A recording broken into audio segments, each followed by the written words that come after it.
Vamos lá, meus irmãos, continuando nossa quinta aula de Teologia Sistemática 6, matéria de escatologia, é o segundo bloco, nossas aulas estão sendo gravadas. Estamos lendo aqui sobre o resumo do Gruden, capítulo de número 56 do livro-texto. Então, leia para nós, Tomé, os anjos serão julgados, vamos fazer uma leitura, né? Quem tiver dúvida, levanta a mão e aí a gente vai debatendo, tá bom? Por favor. Os anjos serão julgados. Pedro diz que os anjos rebeldes foram recolhidos ao inferno, no abismo de trevas, para esperar o juízo, 2 Pedro 2:4. E Judas afirma que eles estão guardados por Deus para o juízo do grande dia, Judas 6. Isso significa que, pelo menos, os anjos rebeldes ou demônios também serão submetidos ao julgamento no último dia. Joia. Alguma dúvida sobre esse ponto? Que eu sei que aqui a complexidade aumenta um pouco mais. Unindo ainda com o Apocalipse, algumas profecias que falam que anjos seriam soltos naqueles dias, seria, de fato, uma interpretação literal ou seria uma alegoria daquele grande juízo que viria, né? Então, aqui é um pouco mais complicado, né, meus irmãos? Aí fala que eles estão guardados, né? Para o juízo, né, aqui do grande dia. Agora, alguns teólogos vão dizer que esse juízo do grande dia tem a ver também com os 7 anos da tribulação. Eu não ia entrar naquele assunto de novo, mas deixa eu falar. Pode falar, Tomé, está na aula, é tema da aula. O Leandro Lima, que o pastor indicou para a gente, ele fala em um dos vídeos dele que antes ele pensava que os filhos de Deus, descrito lá em Gênesis 6, fossem descendentes de Sete. Mas aí depois ele mudou de opinião e fala que os filhos de Deus, descrito lá em Gênesis 6, são os anjos. E eu acredito que esses anjos aí que estão guardados são os anjos que se rebelaram, porque é uma classe diferente dos demônios que estão nas regiões celestes aí. Então, aí, você vê, são assuntos que demandam muito pano para manga, né? Tá bom? Aí se a gente, assim, eu particularmente, né, nesse ponto, deixa eu até dar meu parecer, tá, irmãos? Eu gosto de fazer sempre uma leitura literal. Nesses textos eu faço uma leitura literal. No texto de Apocalipse também faço uma leitura literal. Pastor, mas me explica como em Apocalipse alguns demônios serão soltos. Eu faço uma leitura literal. Dá margem para alegorização? Dá. E para as especulações? Também, mas eu procuro ficar na simplicidade da literalidade. Para mim é mais fácil de entender essa complexidade, entendeu? Tá bom? Só passando para vocês aqui como eu penso sobre essa questão. Mas o Tomé tem um pensamento um pouco diferente. Eu respeito, viu, Tomé? Você viu, o pastor reverendo Leandro Lima, ele também tem um pensamento, né, um pouco mais voltado para a alegorização. Ao mesmo tempo, ele procura também fazer uma leitura um pouco mais histórica. Ou seja, são leituras, irmãos. Lembram uma das frases que eu disse bastante na aula? Que Apocalipse, inclusive essa frase é dele, né, eu aprendi naquele material dele, que o Apocalipse ele está repleto de doutrinas, mas ele também está repleto de alegorizações. Então, tem vezes que eu também sei que interpretar literalmente é difícil e não fecha. Por quê? A descrição daqueles seres que causam mal aos habitantes da Terra é uma descrição de um filme de ficção, né? Parece um alien, né? Sim. Que está lá em Apocalipse. Ou seja... A interpretação dele, como eu falou, e eu já ouvi falar. Então, o próprio diabo, o chefão, está lá, porque lembra que ele está preso no ano? É uma interpretação da presbiteriana, eles acreditam que ele falou aí, esses anjos, essa classe de anjos, e também o próprio chefe, Satanás, porque eles também preso. Está lá. Mas eu pergunto, Pedro disse que o diabo anda em derredor. Eu não acredito que o diabo está preso com esses anjos, não, porque ele cita aí uma classe de anjos que se rebelaram, mas ele não fala a rebelião, o motivo que foi. Mas, pelo menos, o que dá a entender nesses textos aí não é nem a legalização, mas o que dá a entender é que é uma classe de anjos que foram presas e estão aguardando o juízo, aprisionados no abismo. Então, a gente sabe que não é o diabo e nem os seus anjos, porque o diabo e seus anjos foram precipitados para a terra, e ele falou, né, ai da terra, porque o diabo foi precipitado lá. E a gente sabe que eles ainda têm influência sobre a humanidade. Então, eles estão soltos.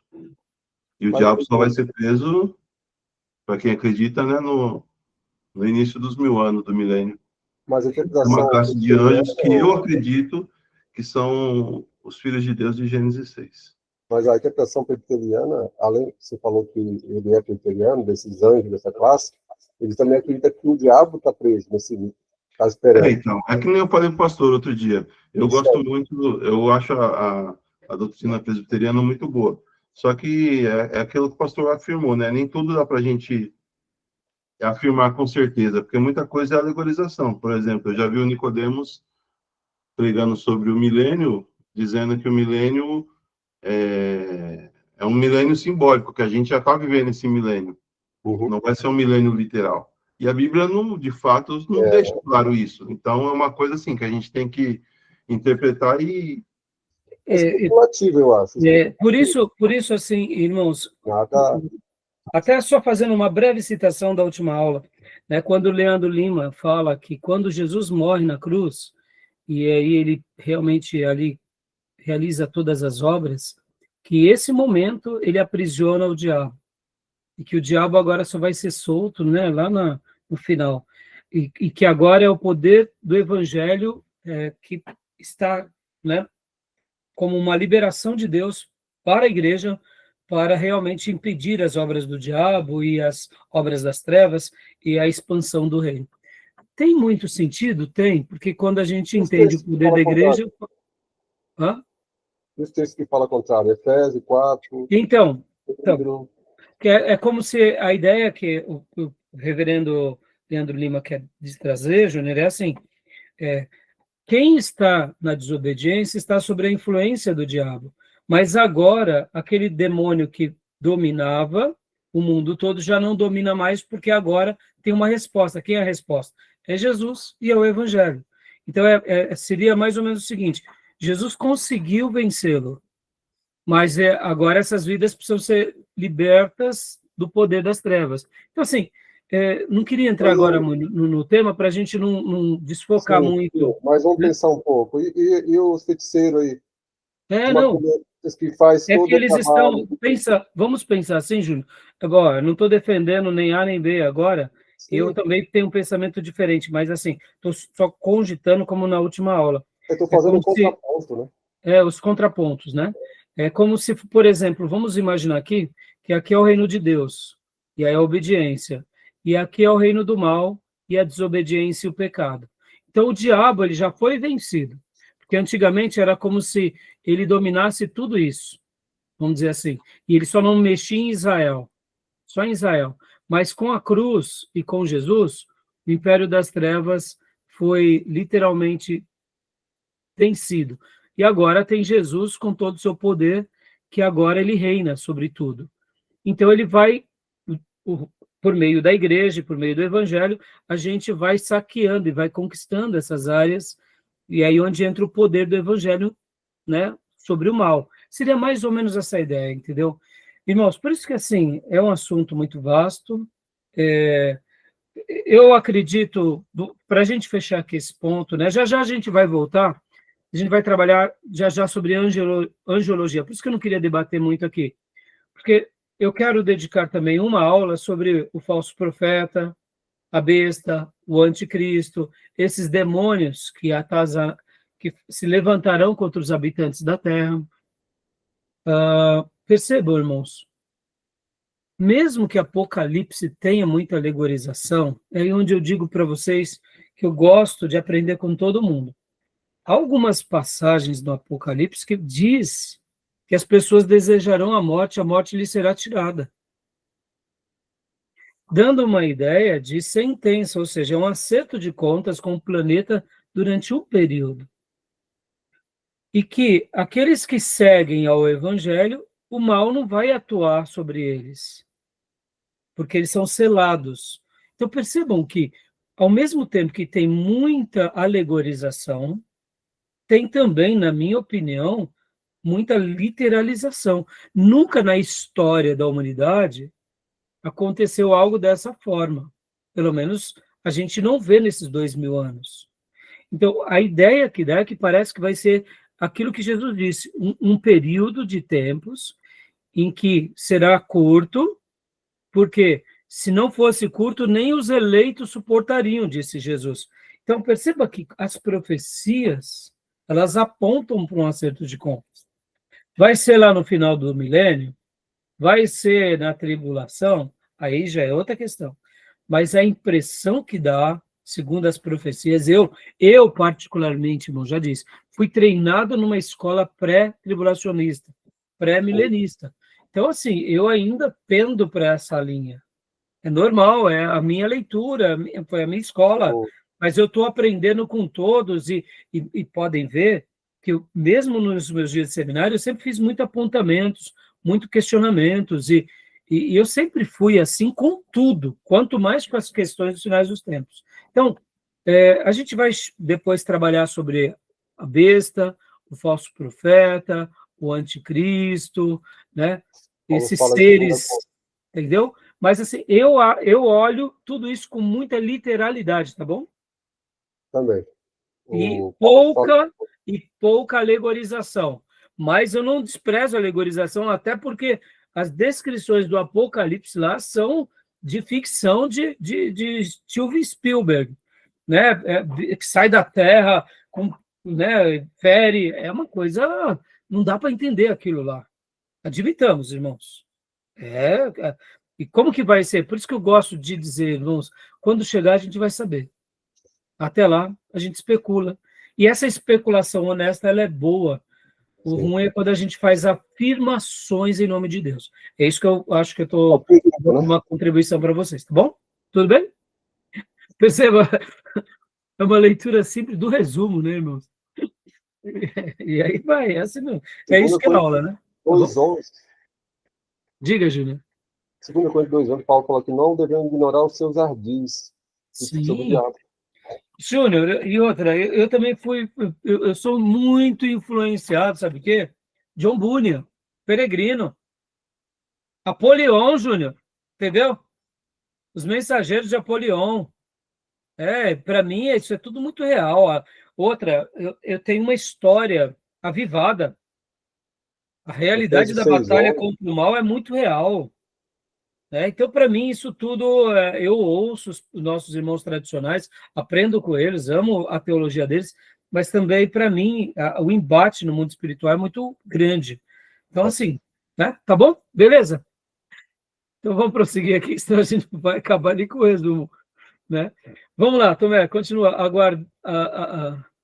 Ajudaremos no trabalho de julgamento. Pode ler para nós.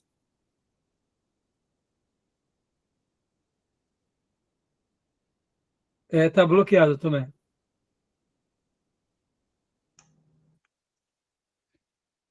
Um aspecto bastante surpreendente do ensino do Novo Testamento é que nós, crentes, tomaremos parte no processo de julgamento. Isso é um mistério, irmãos. Não me pergunte como isso acontecerá. Assim como não me pergunte como nós reinaremos com Cristo. Tá bom? Eu gosto muito das especulações e dos devaneios, tá, meus irmãos? Mas tem horas que a gente não tem dimensão de como isso se dará. Eu só sei que ele prometeu que aquele que perseverar até o fim reinará com ele.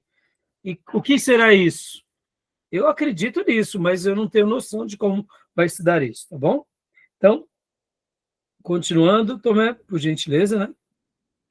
A necessidade do juízo final. Já que ao morrer os crentes passam imediatamente para a esperança de Deus e os incrédulos para o estado em que são separados de Deus e submetidos ao castigo, podemos perguntar por que Deus estabeleceu um momento do juízo final. Berkhoff observa de maneira sábia que o juízo final não tem o propósito de permitir que Deus descubra a condição de nosso coração ou o padrão de conduta de nossa vida, pois ele já os conhece nos mínimos detalhes. Então, né, muito sábia essa descrição. Tudo bem? Podemos continuar? Por gentileza, Júnior? Agora, deixa o Tomé descansar um pouco. Ok.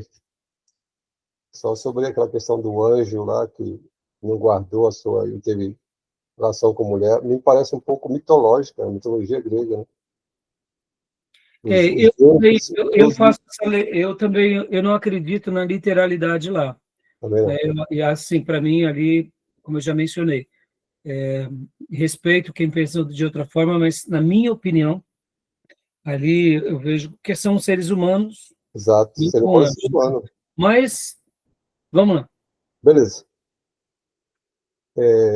A justiça Quem sabe Deus... uma hora, Júnior, a gente faz um debate só sobre isso. Né, Tomé? Vamos conversa, vamos fazer os contrapontos, né? Respeitando. Fica aí para um bom trabalho, né? Quem sabe.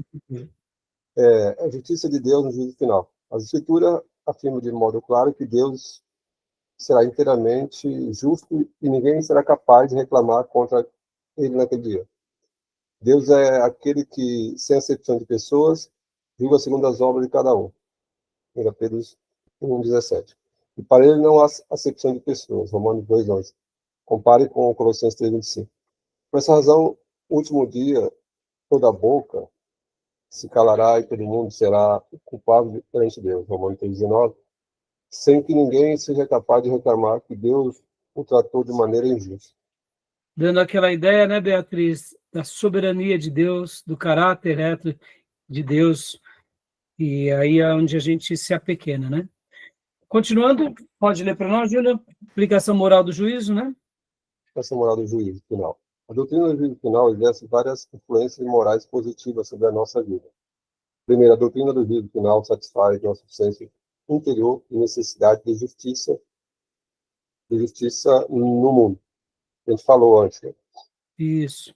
O fato de que haverá um juízo final assegura-nos que, em última análise, o universo de Deus é justo, pois Deus está no controle, mantém registro preciso e administra julgamento justo.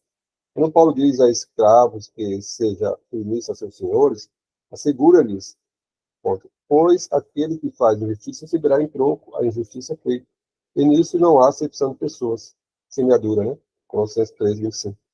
E aqui, meus irmãos, sejamos honestos, em dias em que a maldade, a injustiça, o crime tem proliferado, a impressão que a gente tem é que parece que o mal venceu.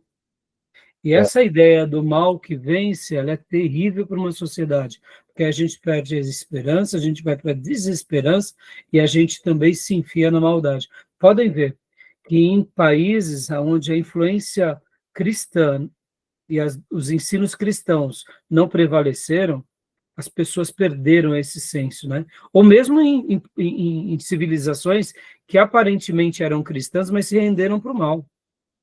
Então, esse senso de juízo, ele tem que ser preservado, e a gente não pode perder isso de vista, porque se a gente perder isso de vista, a gente está entregando para o diabo de mãos beijadas, né, aquilo que Deus um dia fará sobre a terra, né? 2, Júnior, por gentileza. A doutrina do juízo final capacita-nos a perdoar aos outros livremente, percebendo que não cabe a nós vingar-nos do que nos ofenderem, ou mesmo desejar-lhe fazê-lo, porque Deus reservou esse direito para si mesmo. Não vos vingueis a vós mesmos, amados, mas dai lugar à ira, porque está escrito: a mim me pertence a vingança, eu é que retribuirei, diz o Senhor. Romanos 12:19. Dessa maneira, sempre que formos ofendidos, podemos entregar nas mãos de Deus qualquer desejo que causa dano ou de pagar com a mesma moeda à pessoa que nos ofendeu, sabendo que toda ofensa no universo terá retribuição no final, ou ela acabará sendo considerada paga por Cristo quando ele morreu na cruz, se o ofensor tornar-se cristão, ou será paga no juízo final, por causa daqueles que não aceitaram Cristo. E aqui, meus irmãos, isso é muito importante, né? Parece bobeira, Mas aqui a gente começa, eu diria, a entender aquela questão bem simples, que é a diferença de justiça e de vingança. Lembram da máxima? Quando nós queremos fazer vingança, o provérbio antigo dizia, se eu não me engano é budista ou é oriental, cave 2 covas. A atitude da vingança, a gente cava 2 covas, para o nosso adversário e para nós, porque será inevitável que será pior. Uma coisa é justiça e outra é vingança. A Bíblia até dá espaço para que a gente se ire, mas a gente tem que esperar que Deus intervenha fazendo justiça. E como cristãos piedosos, numa sociedade pagã e cruel, se torna muito mais difícil e complexo, porque eles abusam dos cristãos. Mas mesmo assim a gente tem que exercitar a fé, porque uma coisa é justiça, outra é vingança. E num mundo ainda como o nosso, num país como o nosso, em que a justiça é falha, ela é vesga, ou ela não existe, a gente se sente duplamente ferido, né? Porque, ora, a gente entrega nas mãos de Deus para não fazer vingança, e de repente a gente ainda não vê a justiça sendo feita, porque os maldosos manipulam a justiça. Então, se torna mais difícil, mas é o caminho do cristianismo, não tem escolha, né?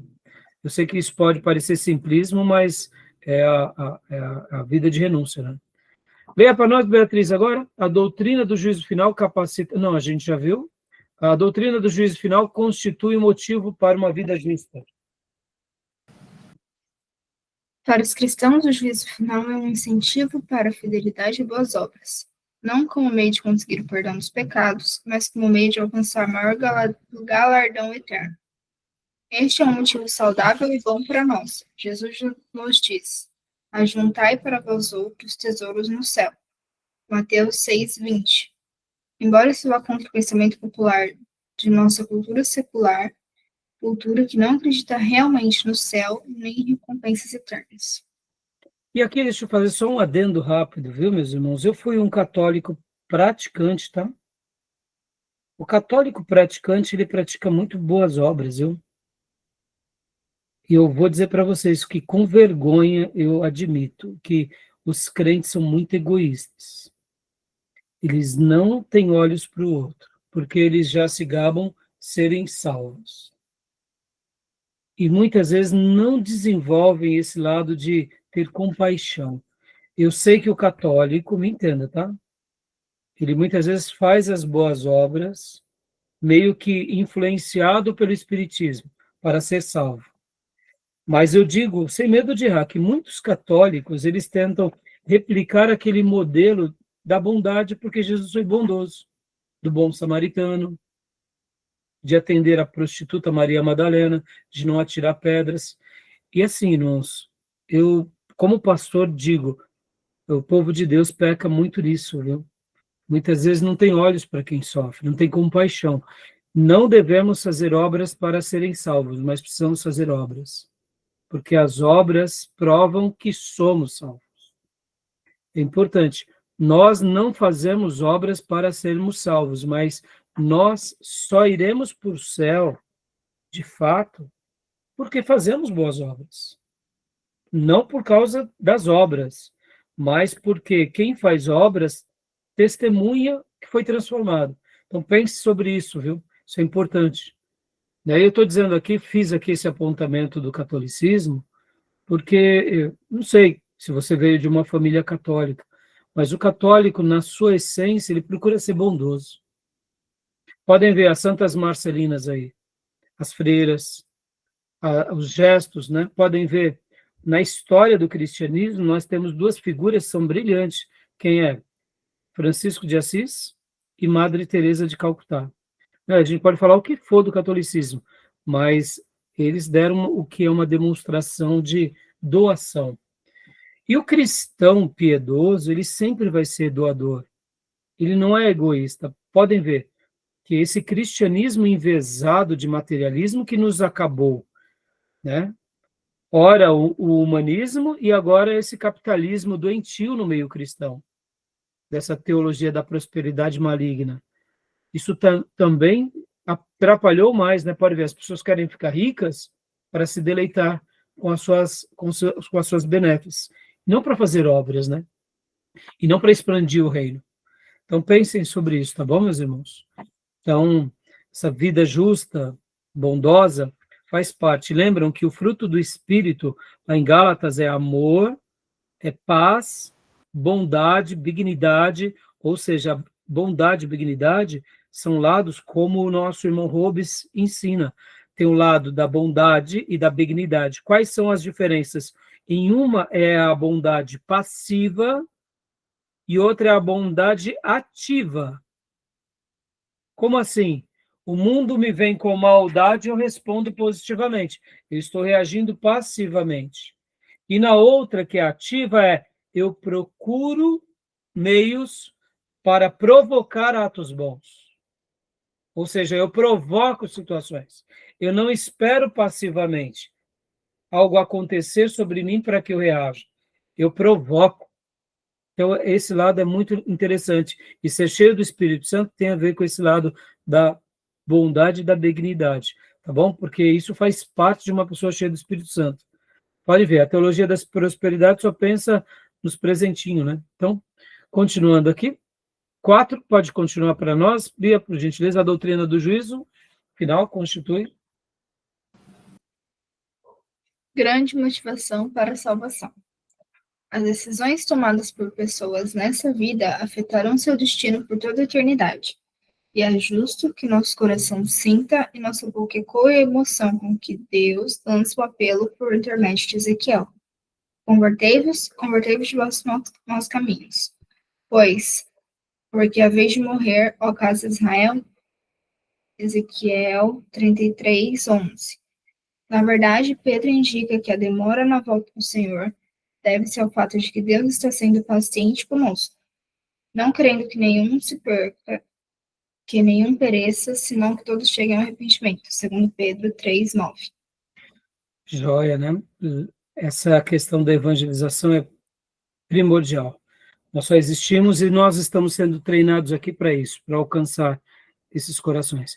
Um último comentário sobre a bondade. O reverendo Augusto Nicodemos disse assim que o cristão ele não é salvo pelas obras, mas todo cristão faz obras.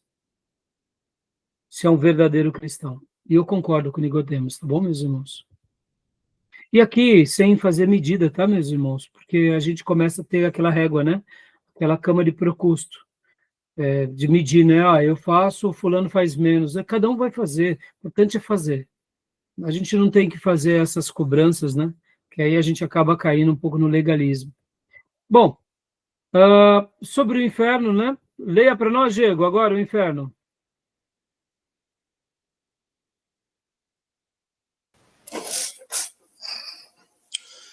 É apropriado discutir a doutrina do inferno juntamente com a doutrina do juízo final. Podemos definir o inferno como segue. O inferno é lugar de castigo eterno e consciente para ímpio. As escrituras ensinam de várias passagens que existe tal lugar. No final da palavra dos talentos, o Senhor diz: é o servo inútil, e o servo inútil lançai-o fora, nas trevas, ali haverá choro e ranger de dentes. Mateus 25:30. Esta é uma das várias indicações de que haverá consciência do castigo após o juízo final. De modo semelhante, o rei dirá a alguns no julgamento: apartai-vos de mim, malditos, para o fogo eterno, preparado para o diabo e seus anjos. Mateus 25:41.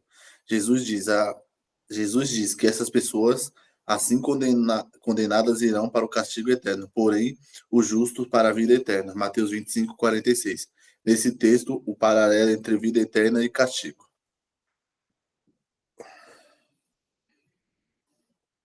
Desculpe, castigo eterno.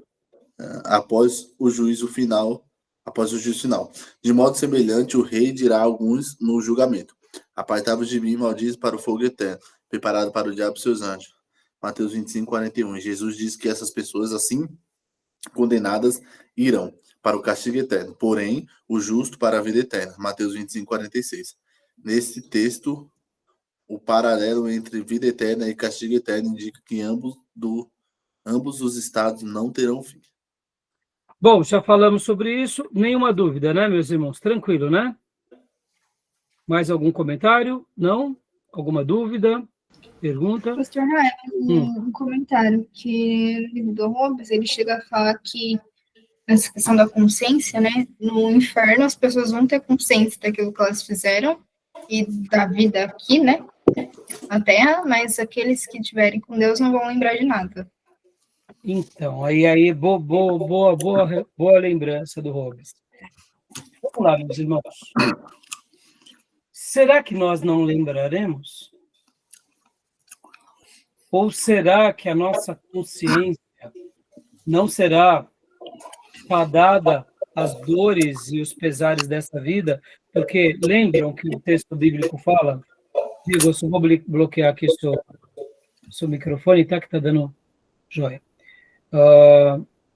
Lá no céu não herdarão nem a carne nem o sangue, dando a ideia de não haverá pecado. Então, Beatriz, eu discordo do Hobbes sobre essa questão. Eu acredito sim que teremos consciência. Só que nós aqui na Terra, quando pensamos, por exemplo, vamos pegar um caso, tá? Absalão, quando ele pratica a insurreição contra Davi. Nós não notamos em Absalão arrependimento. Vamos especular que Absalão teve aquela morte trágica, Davi, como pai, fez o seu luto, mas como você iria falar que o seu filho iria para o céu diante daquele quadro? Então perceba, Davi, se ele for imaginar uma eternidade com Deus, sabendo que o filho estaria no inferno, porque, vamos lá, tudo bem que Davi não tinha essa dimensão que nós temos do Novo Testamento, tá? Começa por aí. Então, para Davi, morriam, iam ser julgados, mas eles tinha aquela ideia de que talvez fossem para o mesmo lugar. Não me pergunte qual era a concepção de Davi, mas eu estou especulando, tá? Que Davi, ele não tinha a mesma clareza, mas ele sabia, ó, Davi é diferente de Jonathan. Ou melhor, Absalão é diferente de Jonathan. Jonathan, filho de Saul, foi meu aliado, amigo, um homem de Deus. Meu filho praticou a insurreição contra mim, violentou as minhas mulheres, meu general o matou. Ora, são destinos diferentes, são colheitas diferentes. Você acha que Davi, quando ele ficava especulando sobre a eternidade, que isso sim ele devia especular, ele não tinha um pesar? Tinha. Tudo bem, vamos lá. Dá para a gente imaginar que lá no céu Davi vai ficar tendo esse pesar por toda a eternidade? Não dá. Que parece que é um suplício, é um sofrimento. Então, nessa hora, Beatriz, é mais fácil admitirmos que nós vamos nos esquecer. Mas por isso que eu discordo da opinião do Hobbes. Eu penso que nós teremos um pouquinho daquilo pelo qual Deus tem de muito. Porque, Beatriz, um parente nosso que vai para o inferno porque negou a Cristo de forma clara, por mais que amemos aquela pessoa, só de imaginar que eu vou estar no céu por toda a eternidade lembrando daquele parente, isso parece que é um suplício para nós. Só que nós estamos na nossa condição agora de pecadores caídos. Lá no céu nós teremos aquela mente, eu diria, perfeita. Por quê? Porque Deus que criou todos os seres humanos, você acha que Deus não iria sofrer sabendo que todos os seres humanos que ele criou, ele não criou para ir para o inferno? Entendeu? E por que Deus não sofre? Porque ele é Deus. Ora, nós teremos corpos glorificados. Logo, na minha concepção, mesmo que lembremos, nós não jamais nos abateremos, porque é mais ou menos aquilo, Beatriz. Deus deu chance para todos. Então, a culpa em tese, e aí é onde entra aqui a grande discussão do livre-arbítrio e da predestinação, a culpa em tese é da pessoa, das escolhas da pessoa, e não de Deus. Então, nós agora, por estarmos com o corpo glorificado, tendo uma mente perfeita, sentimentos perfeitos, nós não iremos sofrer. Enquanto nós não chegamos lá, isso é inimaginável. Mas lá, por isso que nenhum olho viu, nenhum ouvido ouviu, nem subiu ao coração do homem o que Deus tem preparado para aqueles que o amam. Eu não acredito nessa amnésia. Eu acredito, pelo contrário, o oposto. A gente vai ter consciência de tudo. até mesmo das nossas mazelas. E a gente vai olhar para nós e falar, mas como eu fui burro, né? De ter escolhido tão errado aquilo, poderia ter escolhido tão certo. Entendeu? Então, assim, vamos lá, Beatriz. Alguém já disse que muitos crentes vão chegar lá no céu que nem galinha salpicada no fogo. Lembra antigamente que os pais iam lá e mandavam a gente na granja? Você que morou lá no Paraná deve saber disso, Beatriz. Você ia lá, comprava uma galinha na granja, não era assim? Não era assim, Júnior? Aí a vovó, a mamãe pegava, fervia o panelão, né? Ou a galinha já vinha morta, o pai matava, né? Torcia o pescoço, pendurava ou cortava o pescoço, né? Cada um tinha um costume. E aí matava aquela galinha, aquele galo, e aí depois ia escaldando, não ia? Na água quente, arrancando as pelas. Lembra disso? Quem lembra disso? Você já viu isso, Beatriz? Não? Eu lembro, pastor, que eu era do norte. O negócio era doido. Vai lá, pega a galinha, você sai correndo, né? Você é raiz, né, Diego? Aí, então, Beatriz, você nunca viu isso, Beatriz? Ô, Beatriz, você é no guria, meu, você é novinha, você é a mascote da turma. O Júnior deve ter feito isso, né, Júnior, já? Eu, muitas vezes, vi meu pai fazer. A minha mãe fazia muito isso aí. Muito. Aí, o que acontece? Depois de você escalda, né, tem um caldeirão, você bota água quente, porque além de limpar um pouco, né, da sujeira, você tira as penas, mas sempre sobra umas peninhas. Aí o que você faz, Beatriz? Você pega agora essa galinha, bota no fogo, para queimar essas peninhas, sobe o cheiro de pelo queimado. Você vai saber qual é o pelo. Sabe quando você está fazendo comida e queima o pelo do braço? Pelo de cabelo? Sabe aquele cheiro de cabelo queimado? Pelo do braço? Pois é, galinha salpicada, tem esse cheiro, só que é mais intenso. Então alguém já disse que vai chegar um monte de crente lá no céu cheirando galinha salpicada, entendeu? Tá caindo lá, tá caindo lá no lago de fogo de enxofre, vem o Senhor na última hora, arranca da labareda, entendeu? Ou seja, o fogo do inferno dá aquela chamuscada, né? O crente chega lá, esse cheiro de galinha salpicada, entendeu? Então, assim, filha, brincadeiras à parte, né? Mas tá lá no céu é maravilhoso, entendeu? Então, assim, imagina você chegar lá no céu e olhar, tá bom, Senhor, eu estou aqui nas favelas celestiais. Se não me engano, é Spurgeon que dizia isso. Glória a Deus. Mas, puxa vida, eu poderia ter feito tanto para o meu rei. Eu fui tão egoísta com meus bens, com meus dons, com o meu intelecto, com a minha vida. Fiz tão pouco para ele. Ele me fez tanto a vida toda e eu fiz só isso para ele. Ou seja, eu entrei no céu, né? E cheirando da galinha salpicada, né? Quase queimou no fogo do inferno. Eu acredito que esse pensamento, no primeiro momento, seja legítimo, mas ele não vai nos abater para sempre. A gente vai viver. Agora, é óbvio, porque lá vai ser um período inigualável, entendeu? Então, assim, essa é a minha percepção. Eu respeito quem pensa o contrário, entendeu, Beatriz? Tá bom? Ele chega a falar, inclusive, que é para a gente não se entristecer, né? Que não vai ter essa consciência, porque na parábola do rico Lázaro, que foi pro abismo, tá chorando os parentes lá que não ouviu a palavra. Mas quem tá no céu não tá nem preocupado, porque ele está em glória eterna, então ele não tá preocupado com as outras pessoas. Porque ele sabe que todo mundo vai conhecer, né? E por essa razão, e quem for para o inferno, Beatriz, eu também creio que a pessoa terá consciência. Veja, eu estou aqui porque eu desprezei, eu estou aqui porque eu lutei, eu estou aqui porque eu quis. Esse é o meu pensamento, entendeu? Por isso que a gente tem que pregar, filha. Tem que pregar. Jesus fala que lá nós veremos na mesa Abraão, Isaac e Jacó. Se Jesus falou isso, então, se a gente vai ter consciência dessas pessoas, por que ele fala, então? Para estar lá. Talvez, Júnior, a grande proposta deles é consolar aqueles que talvez vão para lá com sofrimento, mas eu acho que, como eu disse, a analogia que eu faço é essa, nós não podemos comparar as nossas emoções fadadas à derrota, à fraqueza, com aquela mente que teremos lá, entendeu? É que nem as mulheres, muitas vezes, quando falam assim, não, amor, se eu morrer, você não casa de novo, né? Geralmente é isso. Isso também tem homem que faz isso, né? Mas assim, irmãos, lá não vai ter essa disputa, né? Vou ficar com a fulana, com a beltrana.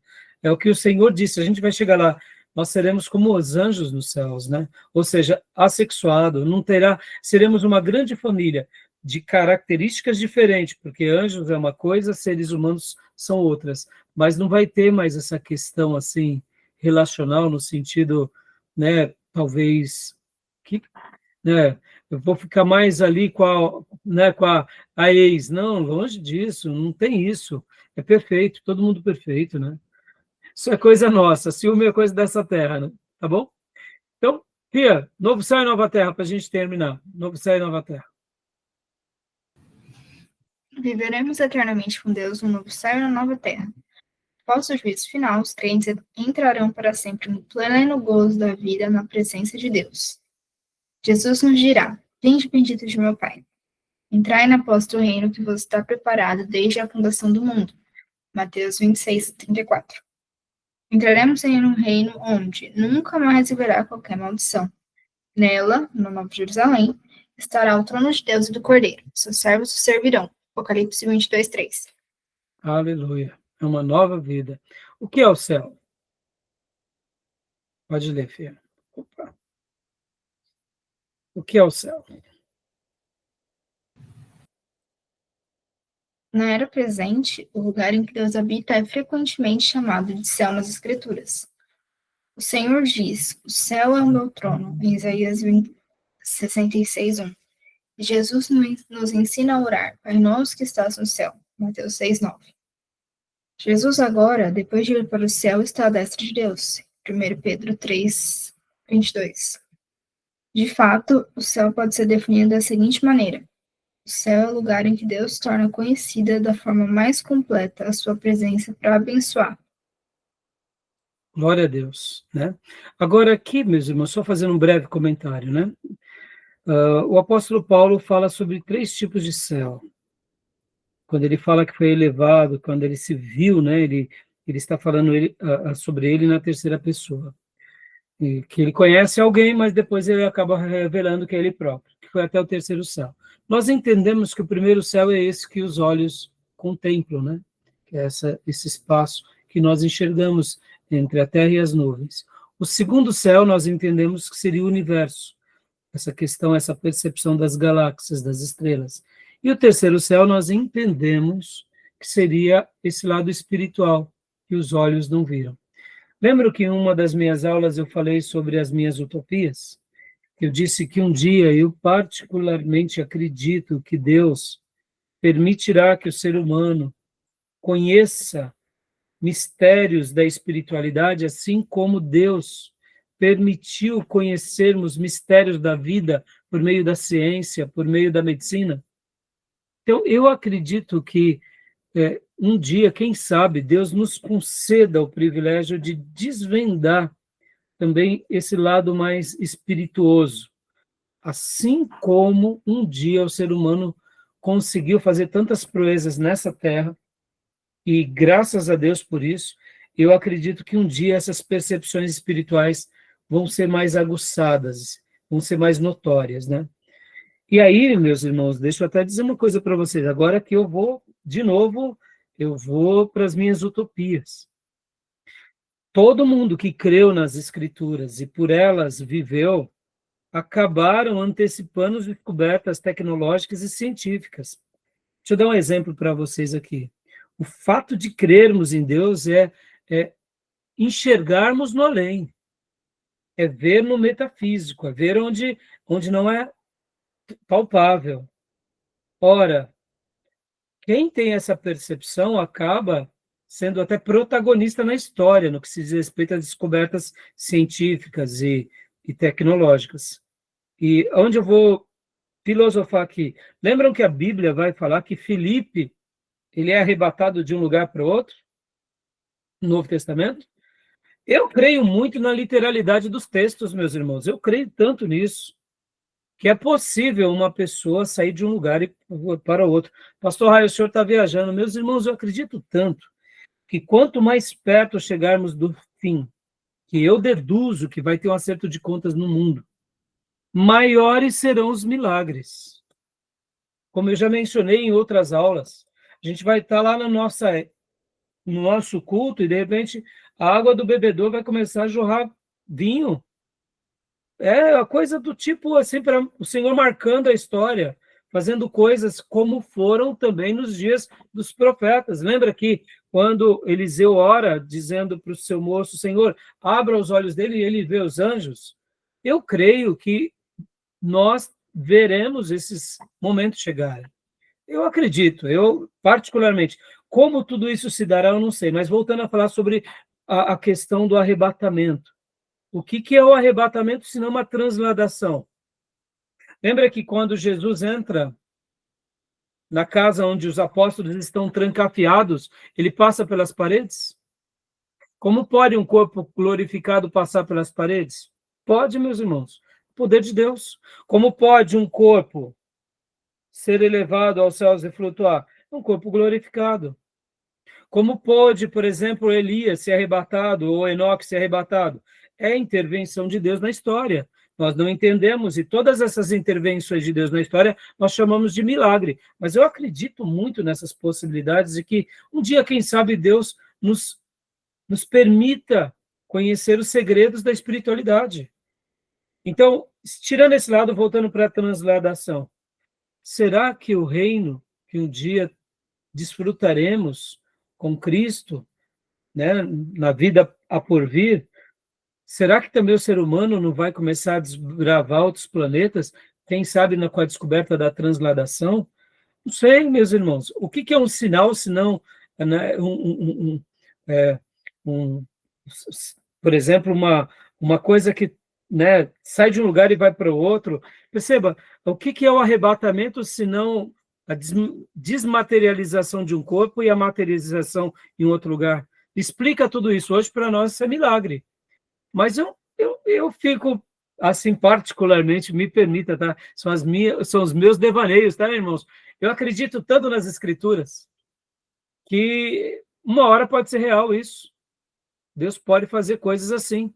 Porque na literalidade que eu creio do Apocalipse, aí é onde entre os pontos principais, as duas testemunhas ressuscitarão. E todos os olhos verão e eles serão levados aos céus. Ou seja, me explica tudo isso. Então, eu estou falando dessa forma, né, porque a gente, quando fala do céu, é um lugar espiritual, é um lugar da habitação de Deus. Mas eu acredito que quanto mais cremos em Deus, cremos no poder dele, mais a gente pode presenciar esses fenômenos e manifestações do divino entre nós, tá bom? Bom, são os meus devaneios, tá bom, meus irmãos? Então, continua aqui para nós, Beatriz, por gentileza, né? Discutimos anteriormente como Deus está presente em outros lugares, mas como ele manifesta sua presença de maneira especial em certos lugares para abençoar. A maior manifestação da presença de Deus para abençoar é vista no céu, onde ele faz sua glória conhecida e adorada pelos anjos, por outras criaturas celestiais e pelos santos redimidos. Ou seja, há toda uma vida divina, espirituosa, no lugar onde Deus habita, e com seres celestiais. E tudo isso é muito real. E eu creio nisso. A gente vai falar sobre os anjos, sobre os demônios, a gente vai chegar lá. O céu é um lugar, não apenas um estado mental. Por favor, continue para nós, minha irmã. Mas talvez alguém fique tentando imaginar como o céu poderia ser unido à Terra. Sem dúvida, a Terra é um lugar que existe em certo local em nosso universo, situado no espaço e no tempo. Mas pode-se pensar também no céu como um lugar passível de ser ligado à Terra? Fora do mundo evangélico, em geral, nega-se a ideia do céu como um lugar, principalmente porque sua existência pode ser conhecida apenas a partir do testemunho das Escrituras. Recentemente, mesmo alguns estudiosos evangélicos têm hesitado em afirmar o fato de que o céu é um lugar.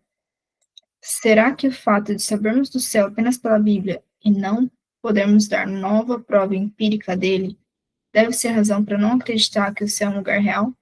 É aqui onde muitos, né, vão negar, porque nunca se viu, nunca se percebeu. Até o dia, quem sabe, que Deus permita, como eu já mencionei, que as pessoas descubram essa realidade espiritual que acontece. Eu, particularmente, como eu disse, irmãos, para mim isso tudo é muito real, né? Para mim isso tudo é muito claro, porque creio muito nas Escrituras e não tenho dúvida delas. Não consigo explicar isso, né? Isso é objeto de fé. E para a gente concluir, a criação física será renovada, né? Como a gente já viu, né? Pode ler para nós, Beatriz? Além de um céu renovado, Deus fará uma nova terra. Segundo Pedro 3,13 e Apocalipse 21. Várias passagens indicam que a criação física será renovada de forma expressiva. A ardente expectativa da criação aguarda a revelação dos filhos de Deus, pois a criação está sujeita à vaidade, não voluntariamente, mas por causa daquele que a sujeitou, na esperança de que a própria criação será redimida do cativeiro da corrupção, para a liberdade da glória dos filhos de Deus. Romanos 8, 19 e 21. Só fazendo mais um comentário aqui sobre o céu, meus irmãos. Hoje, com as descobertas tecnológicas, depois do telescópio Hubble, agora com o James Webb, mapeando as galáxias, redefinindo algumas teorias, porque eu não sei se vocês sabem que agora o James Webb ele está redefinindo muitas coisas, porque se tinha uma ideia de as galáxias estavam em expansão, agora já está tudo mudando de novo. Percebam, irmãos, alguém já disse algo que é bem curioso. Se há vida fora do planeta Terra, possivelmente deve ser de plantas ou de seres microscópicos. Assim como, estatisticamente, somente o ser humano é esse ser que tem a mente, nós, como religiosos, dizemos, somos a imagem e semelhança de Deus, ou seja, de milhões de espécies vivas, desde micro até macro, só o ser humano tem essa capacidade cognitiva e essa percepção de passado, presente e futuro, e essa interação social, e essa evolução, mas nenhum outro. Então, alguém já disse que, até matematicamente, se o universo existir vida, possivelmente seja uma ameba. Eu concordo com isso. Eu acredito, irmãos, nessa questão da expansão, né, do ser humano, ele descobrindo novos lugares. Um pouco de Star Wars, tá bom, meus irmãos? Me permita, tá? Eu sou geração George Lucas, a minha temporada, meu filme predileto, né? Star Wars. Então, assim, eu acredito muito em algo parecido com aquilo. E eu acredito que se Jesus não voltar nos próximos anos, daqui a 500 anos, quando a tecnologia estiver extremamente, né, para frente, com coisas assim inimagináveis, o ser humano vai ver que ele é o único ser que tem a imagem e semelhança de Deus no universo e que ele é único. E, em outras palavras, mesmo em outro planeta, quem sabe vai estar aceitando Jesus, entendeu? Vai precisar de Jesus. É como se toda a ordem do cosmos, né, precisasse do conhecimento de Cristo. Olha só que interessante, irmãos, quando a gente fala do planeta Terra, né, hoje a gente sabe que é um planeta que ele tem toda uma estrutura, a gente, né, o nosso sistema é heliocêntrico, estamos ao redor do Sol, e é magnífico a vida do planeta. A gente, quando começa a entrar nessas questões espaciais, a gente não consegue nem pensar direito, porque é uma coisa muito maior do que a gente. Então, percebam, nós, seres humanos, somos tão pequenos, né, comparado ao que Deus nos fez ser. Né? E mesmo assim, tão pequenos, a gente consegue aprender tantas coisas, mas mesmo assim somos muito limitados. Né? Então, para a gente concluir, Beatriz, nosso corpo, né, nosso corpo ressurreto fará parte da nova criação. No novo céu e na nova terra haverá lugar e atividades para o nosso corpo ressurreto, que nunca envelhecerá, nem se enfraquecerá, nem adoecerá. Uma forte consideração a favor desse ponto de vista é o fato de que Deus fez a criação física original muito boa, em Gênesis 1:31. Não há, portanto, nada inerentemente pecaminoso ou mal ou não espiritual no mundo físico, que Deus fez, ou nas criaturas que colocou nele, ou ainda no corpo físico que nos deu na criação. Embora todas essas coisas tenham sido desfiguradas e distorcidas pelo pecado, Deus não destruirá o mundo físico por completo, o que seria reconhecimento de que o pecado frustrou e venceu os propósitos de Deus. Antes, aperfeiçoará toda a criação e a colocará em harmonia com os propósitos para os quais ele a criou originalmente. Esse comentário é bem interessante, né? E agora, a criação não será atemporal, mas incluirá uma sucessão infinita de momentos. Embora certo hino popular fale da hora em que a trombeta do Senhor soará e não existirá mais tempo, as Escrituras não dão apoio a essa ideia. Certamente a cidade celestial que recebe luz da glória de Deus, Apocalipse 21, 23, nunca experimentará escuridão ou noite. Nela não haverá noite, Apocalipse 21, 25. Mas isso não significa que o céu será um lugar em que o tempo será desconhecido, ou onde as coisas não possam ser feitas uma após outra. Eu não concordo com essa ideia, tá, meus irmãos? Essa ideia aqui da trombeta, na minha concepção, é da volta de Jesus, tá? Então, eu penso de forma diferente. Eu entendo sobre a Nova Jerusalém que ele quer dizer, né? Mas eu não penso dessa forma, tá? A doutrina da nova criação dá grande motivação para acumular tesouros nos céus e não na terra. Quando considerarmos o fato de que a presente criação é temporária e de que a nossa vida na nova criação durará por toda a eternidade, temos uma forte motivação para viver de maneira piedosa, acumulando tesouros no céu, refletindo sobre o fato de que o céu e a terra serão destruídos. A nova criação será um lugar de grande beleza, abundância e alegria na presença de Deus.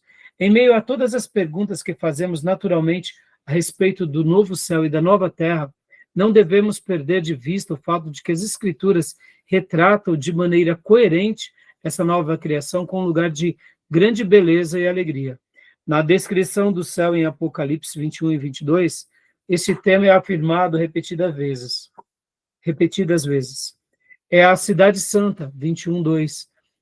Um lugar preparado como a noiva adornada para o seu esposo, 22, 21, 2 também.